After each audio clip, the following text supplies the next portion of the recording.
வணக்கம். நெருப்பு தமிழன்.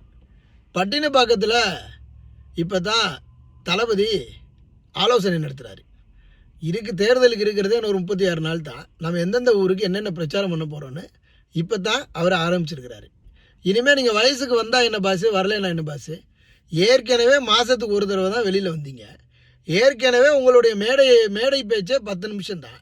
இந்த 10 நிமிஷத்துலேயும் ஸ்கிரிப்டை போட்டுக்கிட்டு எனக்கு எலெக்ஷன்லாம் எமோஷனல், எனக்கு டெல்டாவெல்லாம் எனக்கு டெல்டா, எனக்கு தீய சக்தி, தூய சக்தி, பாசிசம், பாயாசம் அப்படின்னு வசனங்கள் பேசிய இந்த சமீப காலங்களில் இருக்கக்கூடிய கொஞ்சம் அரசியல் ஓடிப்போச்சு. இப்போ கடைசியாக இப்போ தான் அவர் ஆரம்பிச்சிருக்கிறாப்புல. என்னப்பா எந்தெந்த ஊருக்கு போகலான்னு பாருங்கள். நம்ம இனிமேல் தேர்தல் பிரச்சாரம் பண்ணுவோம். இனி இவங்க தேர்தல் பிரச்சாரம் பண்ணி இவங்க மக்கள்கிட்ட கொண்டு போய் சேர்த்து இவர் சிஎம் ஆகி அதற்கப்புறம் இவர் தமிழ்நாட்டை ஆண்டு நம்ம எல்லாம் மாண்டு அப்படின்னு சொல்லிட்டு போக வேண்டியது தான். ஏதாவது இருக்குதாங்க? ஏதாவது பயனுள்ள வகையில் இருக்குதா? இவங்க என்ன அரசியல் பண்ணுறானுங்களா?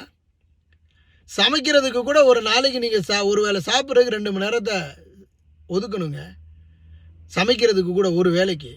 ஆனால் இவங்க 5 வருஷம் அரசியல் பண்ணுறதுக்கு 5 நிமிஷம்தான் வேலையை செய்கிறானுங்க ஒரு நாளைக்கு. அதுவும் உருப்படியாக கிடையாது. இதை புரிந்தவன் புத்திசாலி.